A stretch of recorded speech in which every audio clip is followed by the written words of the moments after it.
Well, the Blackhawks have traded Nick Foligno to the Minnesota Wild in exchange for Kirill Kaprizov, a 20 what? They didn't get future consideration. Blackhawks have traded Nick Foligno to the Minnesota Wild in exchange for future considerations. No. In all seriousness, I'm not upset with the return. Um, honestly, a great move by Kyle Davidson. We've been saying it for a long time. The only way Nick Foligno is going to get moved at this deadline is if he wants to get traded. And I think obviously, 3 days ago, I don't think anybody thought Nick Foligno was going to get traded, and then things started to come out, quotes started to come out. According to a lot of the people in the locker room, the atmosphere started to kind of shift, and you sort of felt that um, Nick Foligno wasn't going to be on this team past Friday, and here we are, morning of the trade deadline, and he's part of the Minnesota Wild. He gets to go play with his brother. He gets a chance to play in the playoffs, and honestly, he has a legitimate chance of winning a Stanley Cup with a team like the Wild. So I'm really happy for him. And this has been a bizarre trade deadline because not only is Nick Foligno gone, but Jason Dickinson and Connor Murphy, and that right there is your entire leadership group. So with all those three guys traded, they have three vacant spots, and we know Connor Bedard is permanently wearing an A for the rest of the year. Um, I would assume it's going to be Alex Vlasic and then probably one of the veterans like Tavo or Donato maybe wearing the other A. We'll see. But yeah, it's really interesting. This team is going to look a lot different. I mean, I know they're three veterans and they're three guys who don't have that superstar impact on the ice, but though we're going to be able to tell tonight. They have the game tonight against Vancouver, and this team's going to feel a lot different. And I'm really curious for a few reasons because one, I mean, just the game and the leadership and the responsibility that those three take on, but also we saw how much the Blackhawks suffered with Nick Foligno out of the lineup when he was injured, and the Blackhawks suffered when Bedard was out, and they suffered when Nazar was out, but they suffered almost just as much, I would say, when Nick Foligno was out, and that says a lot, and that tells you a lot about the type of leader he is and what he brings to this team. Not just with, he's not the flashiest player. He's not going to score you a bunch of goals, but he does all the little things right. He's a responsible player. He'll fight anybody, and he's a true leader on the ice. So I think Nick Foligno is going to be a adjustment. Losing Nick Foligno is going to be an adjustment for this team, I think. And they're going to have to learn to play a full 60 without him. And it's going to be interesting to see how they do that. And what I'm really interested in is the leadership group next year. The big question, obviously, is Bedard going to be captain next year, or are they going to wait? Because I don't know. I just don't. I see the argument for not making Bedard captain, and to me, that argument is because he's too young. To me, there's no other reason he shouldn't be captain. I mean, to say he doesn't play like a leader, I think is just incorrect. He plays differently when he has a letter on his chest when he wears an A, but he also just plays like a leader without it too.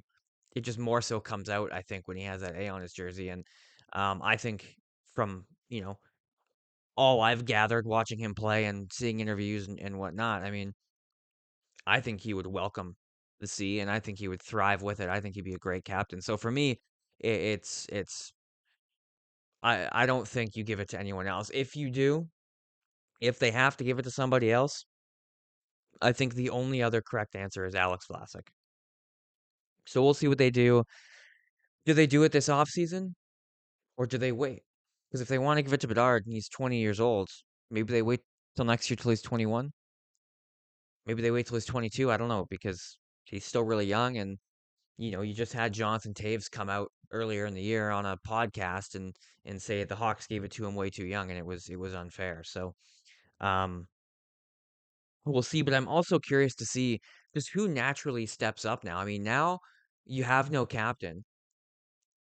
It's probably going to feel like you have no permanent leadership role, no matter who they slap the A's on for the end of the season. So it'll be interesting to see if we kind of have those natural leaders emerge. Like I could see Wyatt Kaiser being a guy that really falls into a leadership role. I mean, for a few reasons. One, he's just so mature mentally He's a calm, collected, cool-headed player in person, and we've seen the way he's been a leader for Artem Levshinov and kind of having to babysit him all year on a defensive pairing, and he's done an excellent job. So to me, Wyatt Kaiser has all the candidates for someone who could be a really good leader on this team. So he's another guy that I think is a dark horse to maybe get a letter, as well as Nazar, and then like I said, Donato and Teravainen. Maybe you throw one on Bertuzzi, but those are kind of the guys I'm thinking in some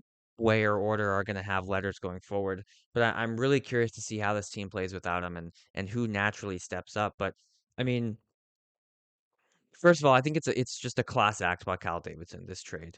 Um, Nick Foligno's done a lot for this team, a lot for this rebuild, a lot for kind of shaping and bringing in these young guys, not bringing them in literally, but taking in these young guys and shaping them and teaching them and showing them how to play in the NHL and how to be NHL players. So he's done a lot and he's done it all with a smile on his face, and that's probably not an easy thing to do in Chicago with how the last few years have gone, but he's done it and he's done it really well. And um I think as a thank you, you know, where do you want to go? You want to win a cup, where do you want to go? We'll send you wherever you want to go. And it makes sense that he'd want to go to Minnesota. That's where his brother plays. They're one of the best teams you can go to if you want to win a Stanley Cup. So it's a no-brainer that he wants to go to Minnesota, and I think it was a great job by Kyle Davidson to get it done for him. Also, I don't know if you noticed, but check out the Henry Jokiharju jersey here. Um, that's a wild story that we don't have time for today.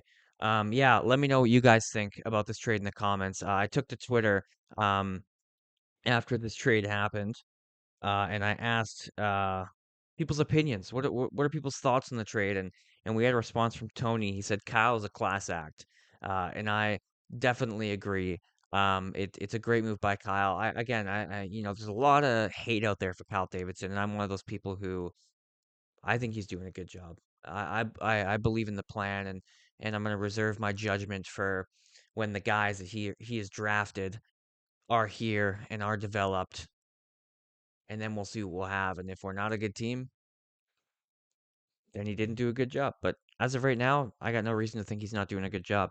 And then Calvin says people dunking on him for this are crazy. Yeah, personally, I haven't seen any of the dunking on Kyle for this that he's referring to, but if people are dunking on Kyle Davidson for this, I would love to know why, because to me, there's just no reason. I mean, what did you expect back for Nick Foligno? Let me ask somebody that question. If you are dunking on Kyle Davidson for this, I assume it's because of the return. What were you expecting for Nick Foligno? They can't retain. Minnesota and Columbus are probably the only teams that could afford him. So, yeah, to me, it's a fine trade. I mean, we're giving Minnesota and Nick Foligno. It's not even a trade, but I don't mind the move by Kyle Davidson. It's time for this next wave of Blackhawks leaders to come in. So that's pretty much all for me. We got a game tonight against Vancouver. If you're new here, I'm here after every single Chicago Blackhawks game doing an in-depth analysis post-game show. I'm also live right here on YouTube for every single Blackhawks game. It's a lot of fun. We have good community of people that come out to watch the games. Again, they play Vancouver tonight. I'll be live right here on YouTube. Be sure to subscribe and come check it out. And I'll see you in the next one.